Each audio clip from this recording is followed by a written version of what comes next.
The number is at 7, a 7-game winning streak, 9-game point streak, 5th straight road win. Whew.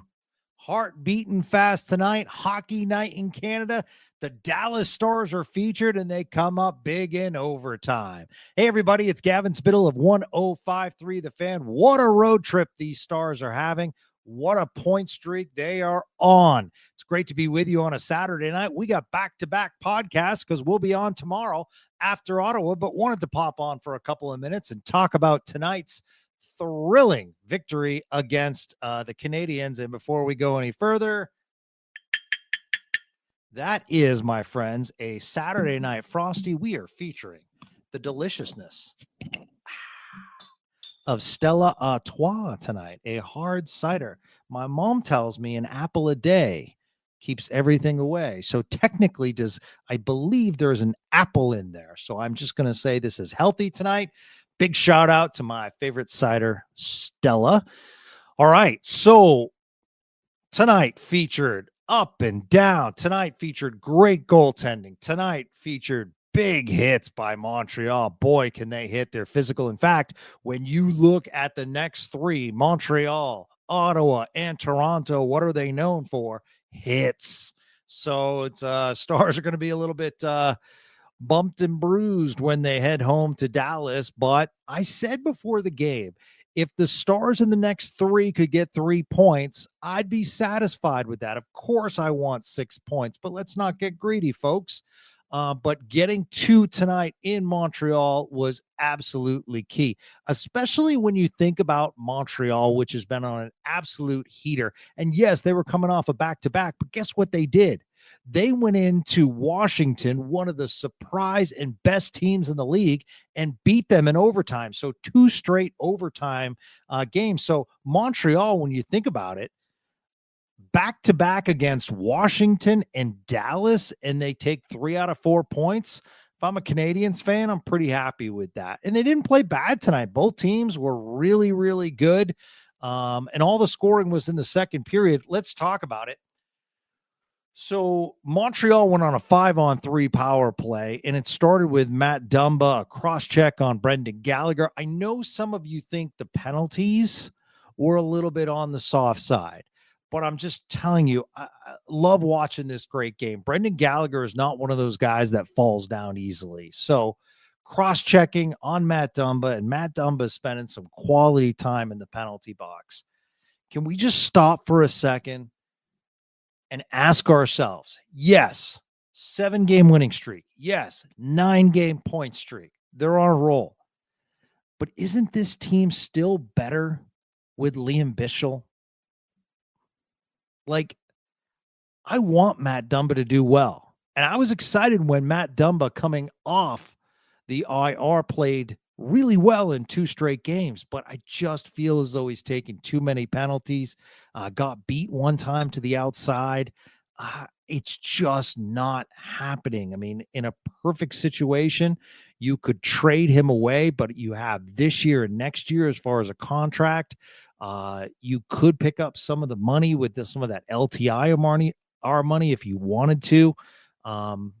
But man, I would absolutely love to see Lian Bischel back up here for the Stars. So Matt Dumba takes that cross check on Brendan Gallagher, and just a few seconds later, Colin Blackwell whipping his stick and gets called for a slash on Cole Caulfield. Once again, legit call.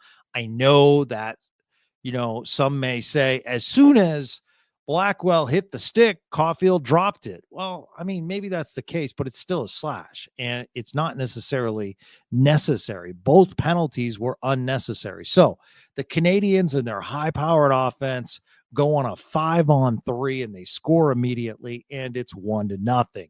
But the Stars come back. Let's talk about Jamie Benn, the captain. What a heater he's on. 10 points in his last 10 games. He gets the feed from Quebec native Maverick Bourque, playing for the first time in Montreal. How cool is that? He comes out for warm-ups, got the bucket off. The lettuce is flowing in the back, looking all good, young, handsome guy. And the crowd, they really gave him a nice applause. I tell you what, Montreal knows their hockey. The Habitant fans know their puck, and they appreciate a Quebec native. And there were lots of Maverick Bourque friends and family in the audience. So it was great to see him get an assist on that play as he was really going off the ice, fed Jamie Benn, and Jamie just kind of lumbered in. And what I love about Jamie, what a great veteran move, looked off the defenseman and probably looked off Montembeault a little bit, and with a real nice wrister short side. And that put the game at 1. And then we were scoreless heading into the shootout. Boy, I thought Montreal was the better team in the third, but both teams are kind of whacking it out of the zone. Both goalies made some really good stops. It was just an overall fun, mostly clean hockey game. And we go to overtime. Both teams with terrific chances, goaltenders, terrific stops, up and down, heart beating fast. Feel like it's coming out of my chest. I feel like I got extra cardio today based on that overtime. And then we go to a shootout. So on a recent episode of Spits and Suds with David Castillo of D Magazine, we went over all the players on the Stars, and we gave our midterm, because it's the halfway point of the season, we gave our report cards. In my report card of Jake Oettinger, the one thing I said about Jake Oettinger is, can we remember him stealing a game? Well, tonight he stole a point, because when you face Patrick Laine, Cole Caulfield, and Nick Suzuki, those are 3 offensive powerhouses, and you stop all 3, that's really impressive. And Jason Robertson with the kind of stroll along, easy glove side goal, that was really impressive. So the Stars with an extra goal in OT and win it. So really impressive performance. Nothing to be ashamed about for Montreal. Nothing to be ashamed about, obviously, with the Dallas Stars as they pick up what I felt was kind of an unexpected win. I thought after the first period, my personal feeling was Montreal had the better scoring opportunities. The Stars did here and there, but I felt as though Montreal was the more aggressive team. But we also have to start talking about this Stars defense and really playing well in front of Jake Oettinger and Casey DeSmith. We'll see DeSmith tomorrow against Ottawa, just really shutting things down. And even on that Patrick Laine 5-on-3, I don't think Ilya Lyubushkin, who was on the right side, played it wrong. So Lyubushkin, and this is the issue with 5-on-3. So Patrick Laine scores, but Lyubushkin couldn't come out as much to challenge the puck because Cole Caulfield was behind him. So it's a no-win situation for Lyubushkin. If he rushes out, puck goes to Cole Caulfield in tight, but he elects to kind of do a midway point. It deflects off of him. Not really much Jake Oettinger could do, and that led to the goal. But it wasn't necessarily a defensive breakdown. The breakdown was Matt Dumba going in the box for an unnecessary check on Brendan Gallagher. And that stuff does happen when you try to play aggressive, especially in a physical game. You're getting pushed around. You want to push back. But Jake Oettinger grabs a point, an extra point for the Stars, plays really well. 2.35 goals against on the year. That's 6th best in the NHL. He's playing at a high level right now. And Casey DeSmith's playing at a good level too. So, boy, this is a lot of fun to watch this Dallas Stars team right now. Let's take some of your questions. William Willow 2 says that was a fun game to watch. Hopefully they have energy for it tomorrow. Were you surprised that Montreal was able to play the full 60 after a back-to-back? Yeah, great question, William. And sometimes you can see tired legs. Maybe that was advantage Stars in the first period because of that, because sometimes it takes a while for the legs to get going on a back-to-back. But I thought overall Montreal had really, really good energy. And I think one thing that was brought up on the broadcast tonight, which is true, is that, Nick Suzuki's not old, Cole Caulfield's not old. They have younger players. So they're a little bit more used to it and fresh legs. A lot of these players, playing in the AHL or playing in juniors, back-to-backs happen on a regular basis. In fact, sometimes goalies play back-to-back. It's pretty amazing to see, but once they get to the NHL, it's a rarity. So just really, really impressive.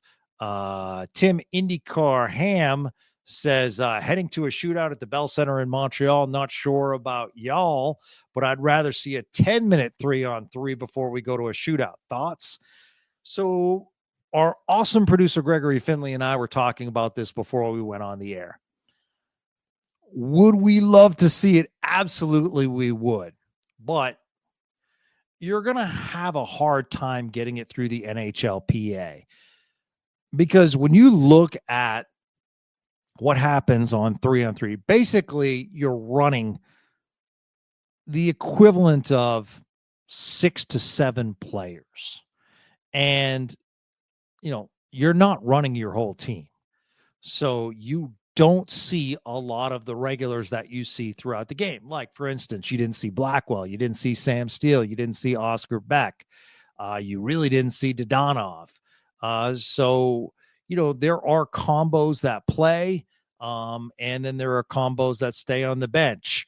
You saw Heiskanen and Harley basically play the whole time. I think they did play the whole time. So you put out your offensive guns, so to speak. You can't do that for 10 minutes. So the benches definitely would have to be extended, but especially on these back-to-backs, the worry from the NHLPA is injuries. So I think Tim's absolutely right. Exciting wise, yeah, absolutely wonderful.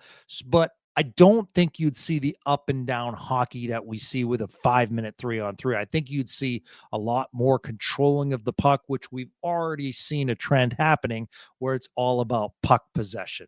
So for that reason, I do like the shootout, and I absolutely love that the NHL reverts back to 5-on-5 in overtime in the playoffs. Because remember, in like soccer or football, they do shootouts in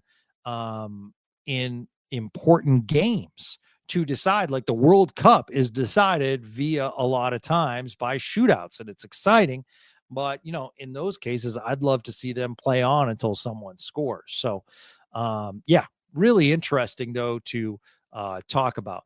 The other thing that I wanted to bring up tonight is because we don't see the Canadiens, and that said, we'll see them next Thursday night. So sometimes you get asked, I'm a logo nerd, so I love to dive deep. And to me, the Canadiens have one of those beautiful, pure logos that just symbolizes hockey. Like when you see it and you see that red, white, and blue, and the fact that they're nicknamed the Habs, which, by the way, was nicknamed by an American, Tex Rickard, who was the owner of Madison Square Garden back in 1924. So they're called the Habs, but why are they called Habs? It's habitants, and how they say it in Canada is habitants. So the C you see on the outside and the H in the middle, many people think that it's Habs or habitants, but it's actually for hockey. So it's one of the most, it's an timeless logo. It's one of the oldest and most recognizable. It's special, and playing in that building tonight. And the Stars don't get on Hockey Night in Canada a lot.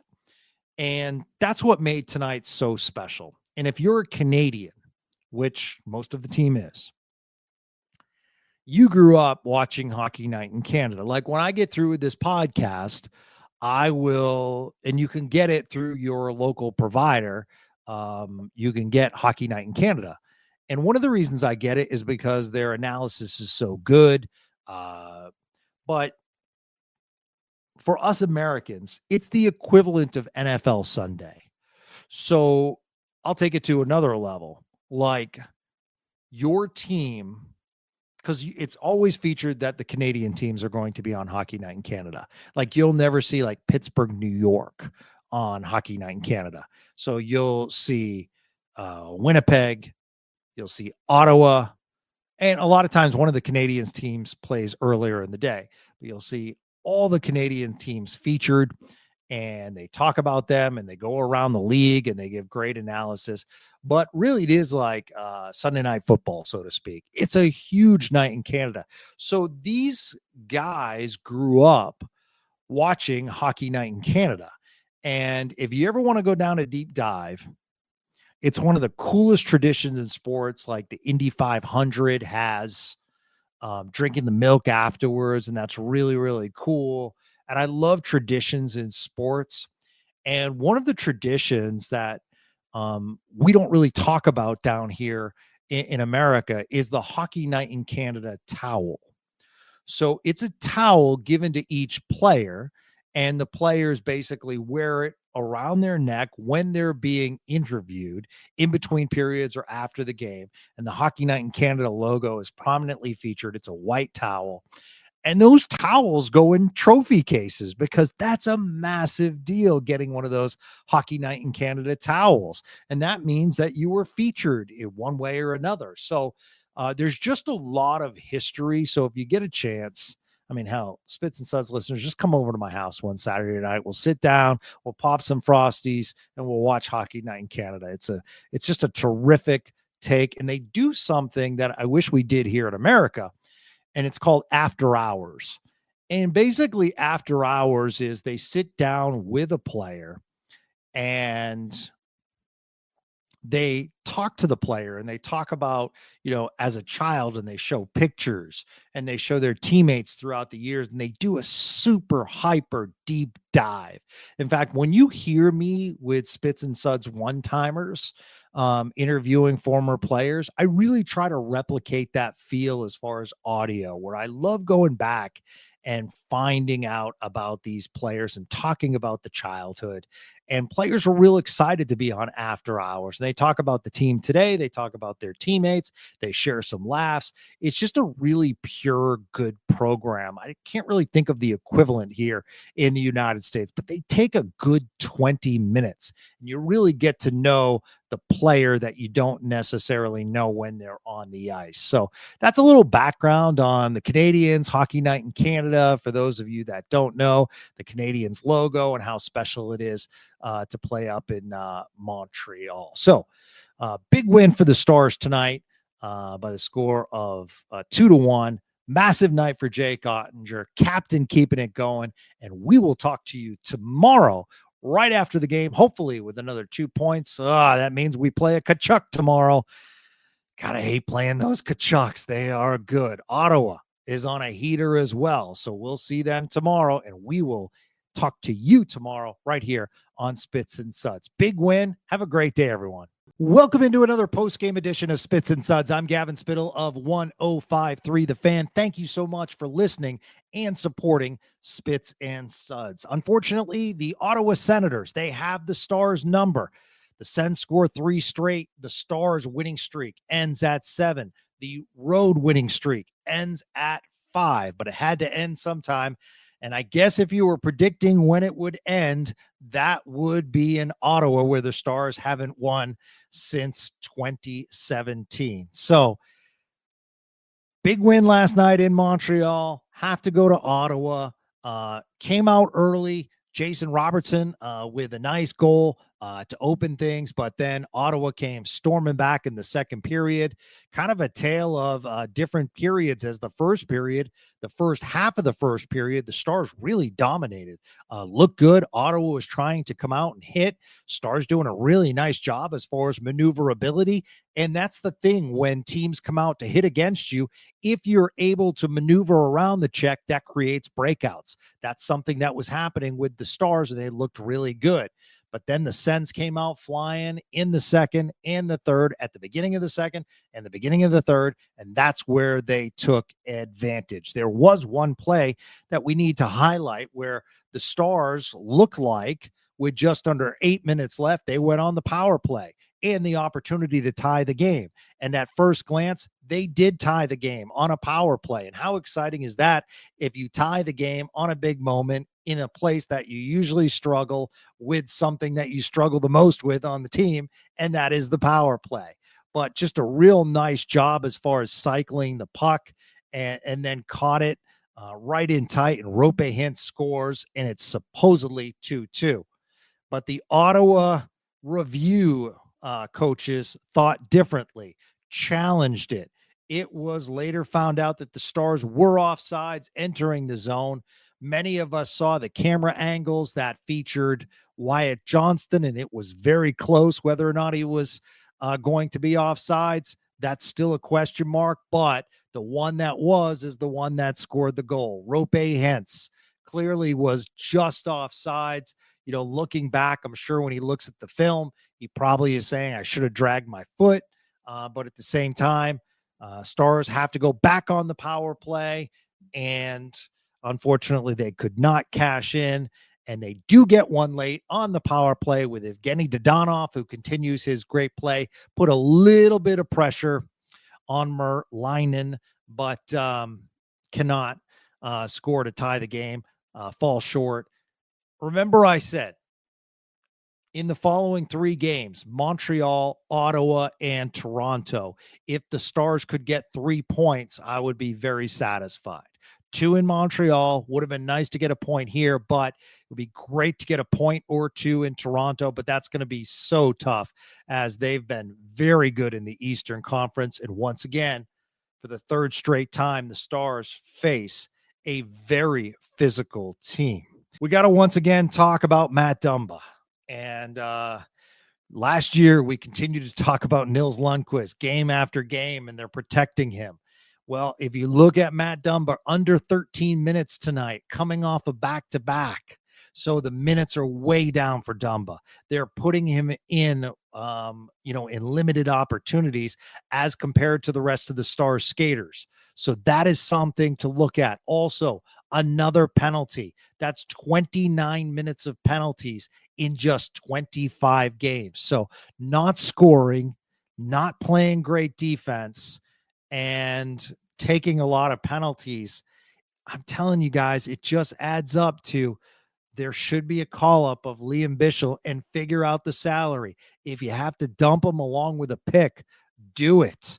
But, he just played 1240. And we talk about like load management for Jake Oettinger, and that's why Casey DeSmith played today on a back-to-back.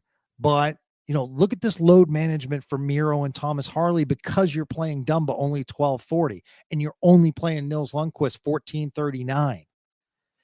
And then you play Lyubushkin at 1409. But I'm telling you, you are wearing down your top defenseman. Harley with 25 minutes. Miro nearly 26 minutes.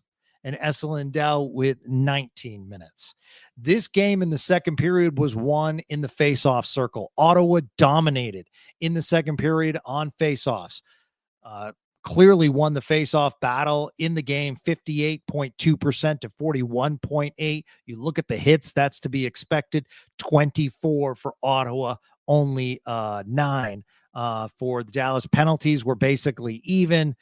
Stars with a little bit more giveaways. So it's just one of those things where the legs ran out. But I counter with the following. So last night and today and tonight, we heard about the narrative. Well, this is tough because the Stars coming off an overtime back-to-back on the road.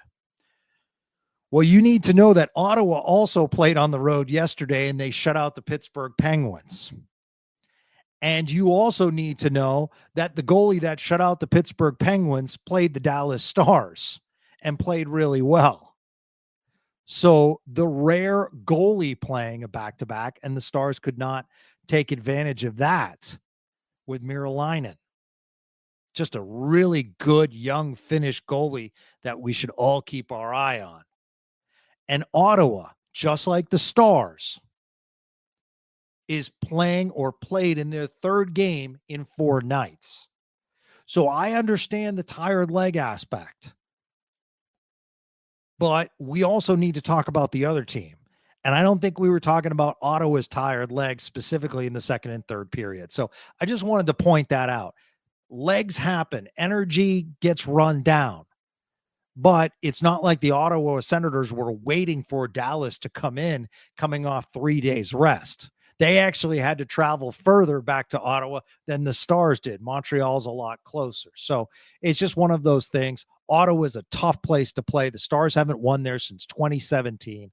So if you looked at the schedule and you were betting, that's a pretty good bet to make that the Senators will take down the Stars. So looking forward, Tuesday night, going to be really, really tough as the Toronto Maple Leafs are really doing some damage in the Atlantic Division. 56 points. They're among the tops in the league. And then when you look at their home, they're 17-8 on the home, at home, should I say, a plus 11 goal differential. So this is a team that has a lot of firepower, but they also, under Craig Berube, who brought it from St. Louis, exert a lot of physicality. Very talented, but also use the body a lot. So rest up for the Stars, because Tuesday night is going to be another bump and bruises night. So we just wanted to quickly recap this game, and we'll be back with a bunch of Spits and Suds. We have Ralph Strangis coming on next week. We got a bunch of other people coming on as we finish up this road trip and then come home for Montreal on next Thursday night. Thanks once again for supporting Spits and Suds. I'm Gavin Spittle of 105.3 The Fan. Stars lose 3-2. We'll talk to you soon. Have a great day, everyone.